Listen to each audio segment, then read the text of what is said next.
Je crois que notre génération doit savoir que la bête de l'événement est là. Inattendue, implacable.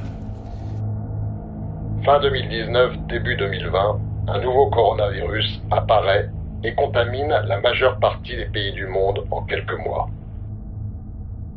10 ans plus tôt, Jacques Attali annonçait qu'une pandémie déclencherait une peur structurante, contraignant les pays et les peuples à accepter le nouvel ordre mondial.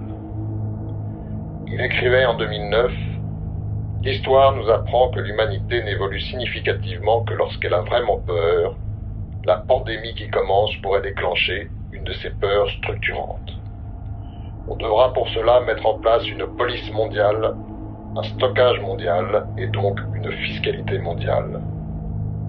On ira alors beaucoup plus vite que ne l'aurait permis la seule raison économique à mettre en place les bases d'un véritable gouvernement mondial. » Le coronavirus SARS-CoV-2 fait son entrée fracassante dans l'histoire de l'humanité.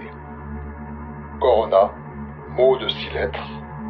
Si on additionne leurs rangs dans l'alphabet, on obtient 66 ou 666. Le 3 juin 2020 est officiellement lancé le Great Reset, la grande réinitialisation par Klaus Schwab, fondateur du Forum économique mondial de Davos. Le 3 juin, le 3-6 ou 666. Coïncidence ? 666 que l'on retrouve bien visible dans le logo du Forum économique mondial de Davos. Nouvelle coïncidence ? Now is the historical moment, the time. We need a great reset. Les choses ne reviendront jamais à la normale.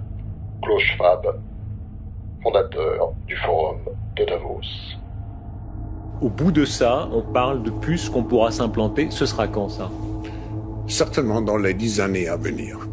Et d'abord, on va les implanter dans nos vêtements, c'est-à-dire wearables, comme on le dit. Et après, on pourrait s'imaginer qu'on les implante dans nos cerveaux ou dans notre peau. Et à la fin, peut-être il y a une communication directe entre notre cerveau et le monde digital. Ce que nous voyons, c'est une sorte de fusion du monde physique, digital et biologique.